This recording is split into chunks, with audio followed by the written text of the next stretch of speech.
on a mission to bring community leaders together to talk criminal justice reform.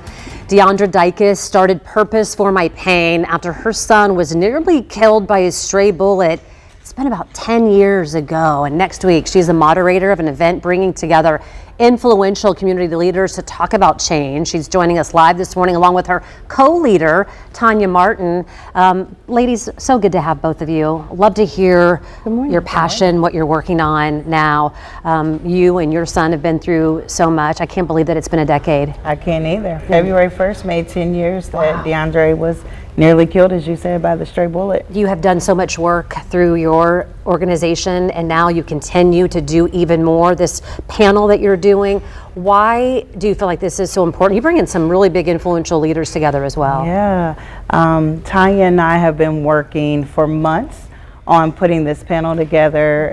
We both are members of Living Water Fellowship Church, and we reached out to our pastor with this idea, Pastor Kim Outlaw, and she said, go for it. And that's what we did. We went forward, and all the speakers, Deputy Chief Kendall Adams, Pastor Malachi Walker of YMI, Judy Thomas, Deputy Mayor Judy Thomas, and Bishop John Smith, who is over a reentry program.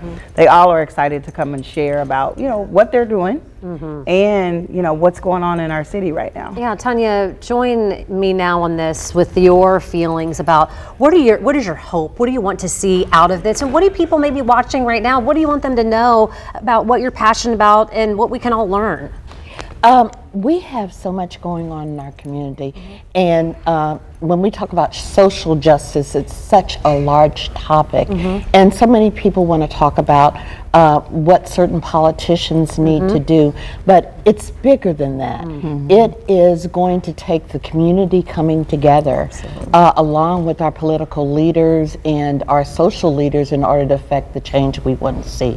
So as a faith-based organization, what we want to do is motivate our community to get involved and to be informed. I know when we always talk a little bit beforehand about what we want to talk about. I know one of the important things you said, we need those who are engaging in criminal activity to know that there are trusted resources to help them support change.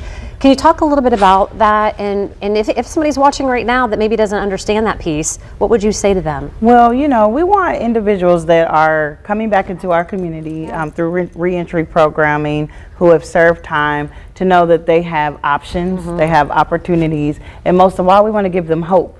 When they feel hopeless, what happens?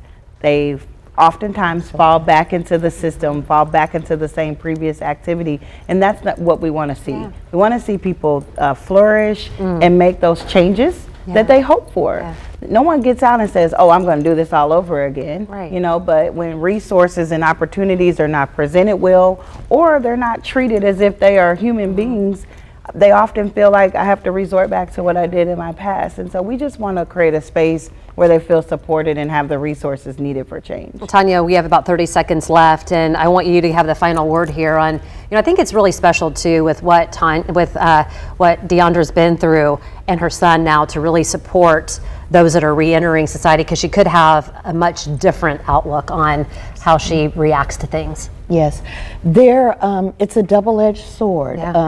And there are, as Deandra said earlier, there are programs to help those who have been in the system. You don't have to resort back to that old lifestyle. There's opportunities for expungement.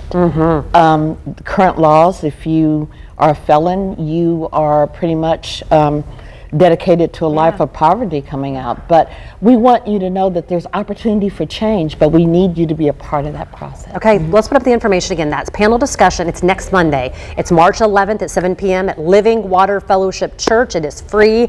And again, you heard some of the people that are going to be there, and we really thank you for all that you've done over the last decade, and we love on you. So we appreciate you. 8:46.